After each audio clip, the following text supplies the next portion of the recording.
Assalamualaikum warahmatullahi wabarakatuh. Baiklah, pada video kali ini saya ingin membahas mengenai analisis desain sistem informasi. Sebelumnya, saya berterima kasih kepada Bapak Suhartono, Eskom Mkom, selaku dosen pada mata kuliah analisis desain sistem informasi. Nah, langsung saja ke pokok pembahasan. Adapun pokok pembahasan yang saya akan bahas ada 7. Yang pertama yaitu pengertian analisis sistem, kemudian tujuan analisis sistem, fungsi analisis sistem, kemudian langkah-langkah analisis sistem, yang kelima ada pengertian desain sistem informasi, yang keenam tujuan desain sistem informasi, dan yang terakhir adalah pemodelan desain sistem.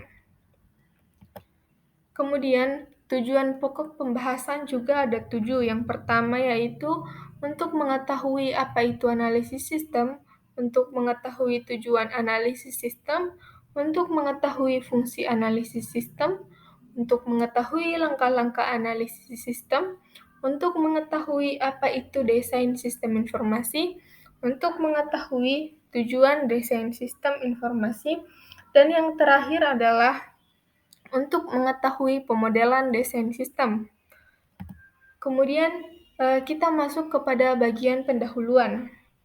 Nah, pada awalnya sistem informasi ini tidak harus berkaitan dengan teknologi informasi. Namun seiring dengan perkembangan zaman, saat ini suatu sistem informasi tidak dapat lepas dari penggunaan teknologi informasi.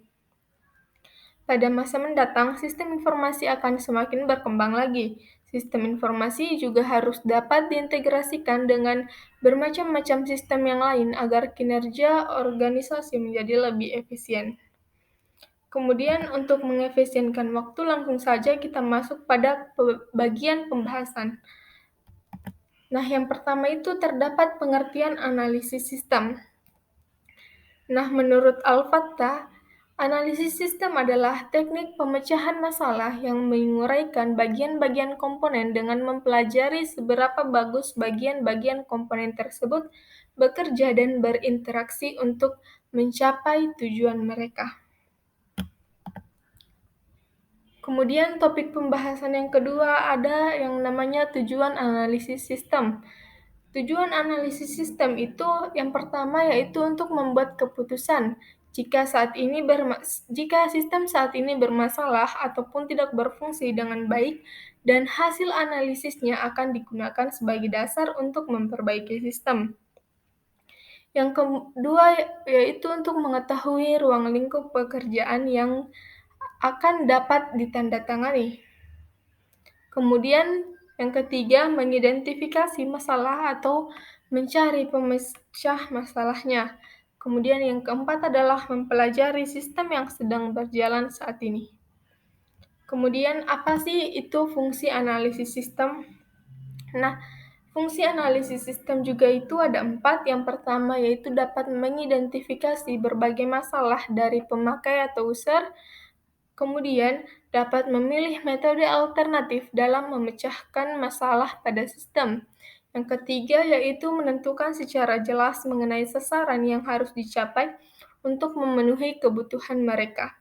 Kemudian yang keempat, dapat merencanakan maupun menerapkan rancangan sistem sesuai dengan apa yang diinginkan pemakai. Kemudian yang kelima yaitu langkah-langkah analisis sistem. Ada 4.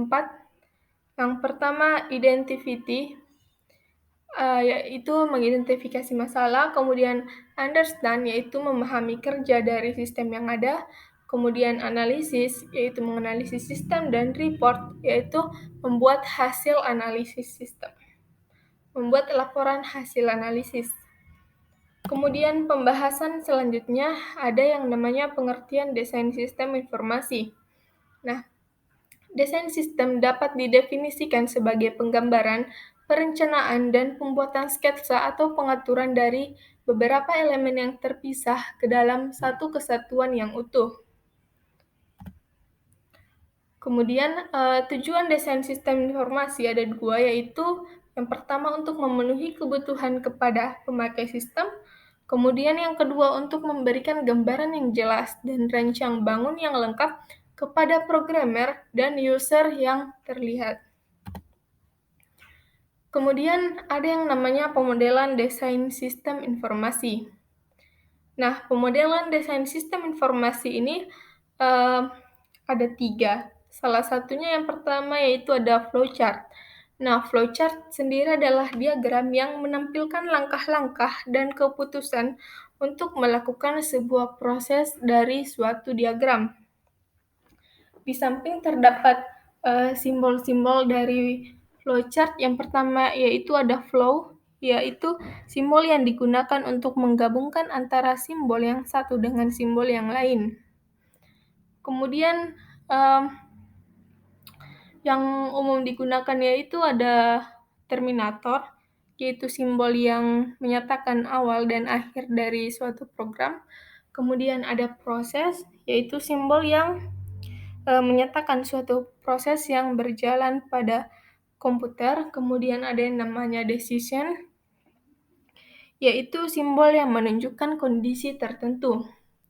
Kemudian ada juga simbol input-output, yaitu simbol yang menyatakan proses input dan output secara tanpa bergantung peralatan.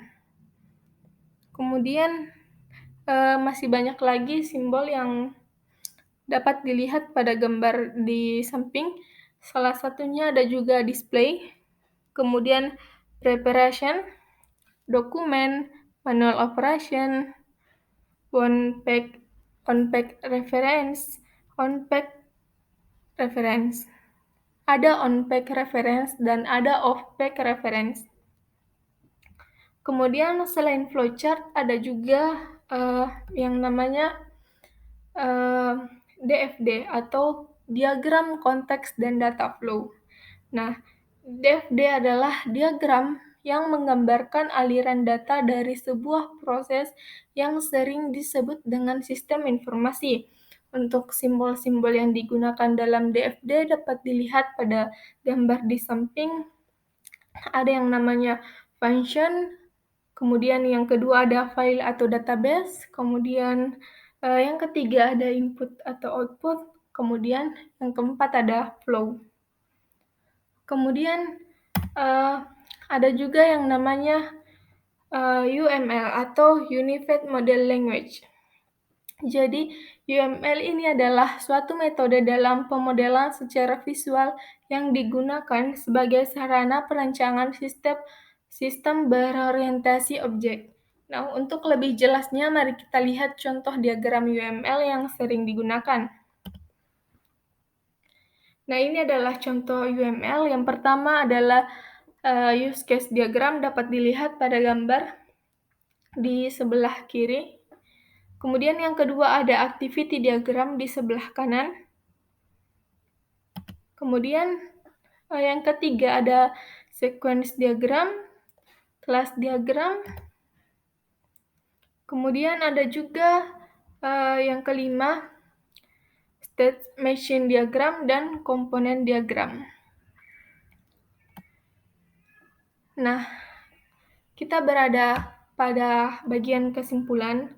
Dari materi yang ada dapat ditarik kesimpulan bahwa analisis desain sistem informasi adalah sistem yang memberikan pemahaman tentang sistem yang sudah ada dan menentukan peluang untuk pengembangan sistem menjadi lebih baik serta memenuhi kebutuhan bisnis. Karena itu, fase ini menjadi acuan penting dalam proyek pengembangan sistem informasi. Nah, itu saja pembawaan materi dari saya. Lebih dan kurangnya mohon dimaafkan. Sekian, wassalamualaikum warahmatullahi wabarakatuh.